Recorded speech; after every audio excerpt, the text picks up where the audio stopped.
കരിപ്പൂരിൽ നിന്ന് ഹജ്ജ് യാത്രാ നിരക്ക് വർധനയ്ക്കെതിരെ കേരള മുസ്ലിം ജമാഅത്ത് പ്രതിഷേധം ഇപ്പോൾ നടക്കുകയാണ്.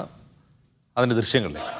അമിത നിരക്ക് ഈടാക്കി ഹജ്ജ് തീർത്ഥാടകരെയും യാത്രക്കാരെയും ദുരിതത്തിലാഴ്ത്തി മുതലെടുക്കാനുള്ള എയർ ഇന്ത്യയുടെ ചൂഷണത്തിനെതിരെ ബഹുജന മാർച്ച്. വർഷങ്ങളായി വലിയ വിമാനങ്ങൾ സർവീസ് നടത്തുന്ന കരിപ്പൂർ എയർപോർട്ടിനെ വിമാന ചാർജ് ഇരട്ടിയിലധികമാക്കി അവഗണിക്കാനുള്ള ഗൂഢനീക്കത്തെ തിരിച്ചറിയണമെന്നാവശ്യപ്പെട്ടുകൊണ്ട് കേരള മുസ്ലിം ജമാഅത്ത് സംഘടിപ്പിക്കുന്ന ബഹുജന മാർച്ച് ഈ വഴിത്താരയെ പ്രകമ്പനം കൊള്ളിച്ച് കടന്നു വരുന്നു. ഹജ്ജ് തീർത്ഥാടകരിൽ 70% ജനങ്ങളും ആശ്രയിക്കുന്ന കാലിക്കറ്റ് എയർപോർട്ടിലെ യാത്രക്കാർക്ക് സാമ്പത്തിക ചിലവ് വരുത്തി കരിപ്പൂരിനെ കൈയൊഴിക്കാനുള്ള കുത്സിത ശ്രമങ്ങളെ പ്രതിരോധിച്ചു തോൽപ്പിക്കുക. സാജിദ് അജ്മൽ വിവരണമായി. സാജിദ്, സംസ്ഥാന ഹജ്ജ് കമ്മിറ്റി ചെയർമാൻ ഉൾപ്പെടെ വ്യോമയാന മന്ത്രിയെ കണ്ട് ചർച്ച നടത്തിയിരുന്നു. ഈ നിരക്ക് കുറയ്ക്കുന്നു എന്ന ചില സൂചനകൾ ഇന്നലെ മന്ത്രി വി അബ്ദുറഹ്മാൻ നൽകിയിരുന്നു. ഇപ്പോൾ ഈ പ്രക്ഷോഭത്തിന്റെ മുദ്രാവാക്യം എന്താണ്?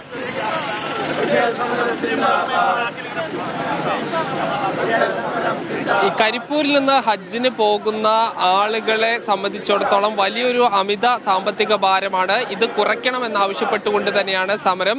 ഈ ഹജ്ജ് കമ്മിറ്റി ചെയർമാൻ ഉൾപ്പെടെയുള്ള ആളുകൾ ഇത് നിരക്ക് കുറയും എന്ന് പ്രഖ്യാപിച്ചിട്ടുണ്ടെങ്കിൽ കൂടി ഇതിനൊരു അന്തിമ തീരുമാനത്തിലേക്ക് എത്തിയിട്ടില്ല. അതുവരെ പ്രക്ഷോഭം തുടരാൻ തന്നെയാണ് തീരുമാനം. ഇപ്പോഴെന്തായാലും ഈ കേരള മുസ്ലിം ജമാഅത്തിന്റെ പ്രധാനപ്പെട്ട നേതാക്കളെല്ലാം തന്നെ ഈ സമരത്തിന്റെ ഭാഗമായി ഉണ്ട്.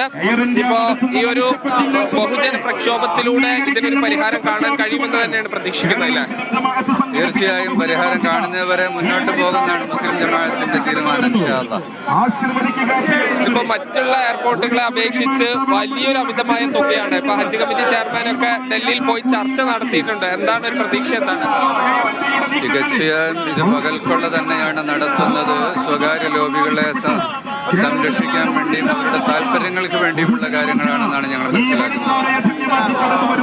എന്താണ് ഈ ഒരു പ്രക്ഷോഭം മുന്നോട്ട് കൊണ്ടുപോകാൻ കഴിയും? ഈ പ്രക്ഷോഭം മുന്നോട്ട് കൊണ്ടുപോകും. ഇപ്പോൾ ഇത് പരിഹരിക്കുന്നത് വരെ മുന്നോട്ട് കൊണ്ടുപോകും ഈ പ്രശ്നം.